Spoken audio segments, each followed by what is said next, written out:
Praise the lord. దేవుని పరిశుద్ధ నామమునకు మహిమ కలుగును గాక. క్రీస్తునందు ప్రియమైన సహోదరి సహోదరులకు నా హృదయపూర్వక వందనములు తెలియజేయుచున్నాను. ఈరోజు దేవుని వాగ్దానం. దావీదు ఎక్కడికి పోయినను యెహోవా అతనిని కాపాడుచుండెను.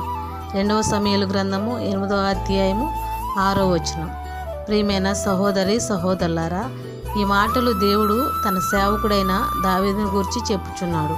ప్రియులారా, దావీదు దేవుని హృదయానుసారముగా జీవించినవాడు.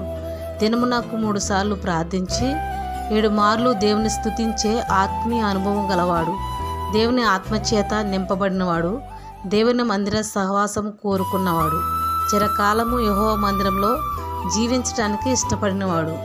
దేవుణ్ణి తన పక్షముగా పెట్టుకొని గొల్లియాతుతో యుద్ధం చేసి ఇశ్రాయేలుకు గొప్ప విజయం తెచ్చినవాడు. కనుకనే దేవుడు దావీదునకు తోడై ఉండి, దావీదు ఎక్కడ ఉన్నను ఎక్కడికి వెళ్ళినను దేవుడు అతనికి తోడై ఉండి కాపాడుచున్నాడు. ఈరోజు వాగ్దానం వింటున్న సహోదరి సహోదరుడా, నీవును దేవుని హృదయానుసారంగా జీవిస్తే దేవుడు నీకు తోడై ఉండి నువ్వు వెళ్ళే ప్రతి మార్గంలో, వెళ్ళే ప్రతి స్థలంలో, నువ్వు చేసే ప్రతి పనిలో, ఉద్యోగంలో, వ్యాపారంలో తోడై ఉండి నిన్ను కాపాడుతాడు. ఈరోజు ఈ వాగ్దానము దేవుడు మన పట్ల నెరవేర్చునుగాక.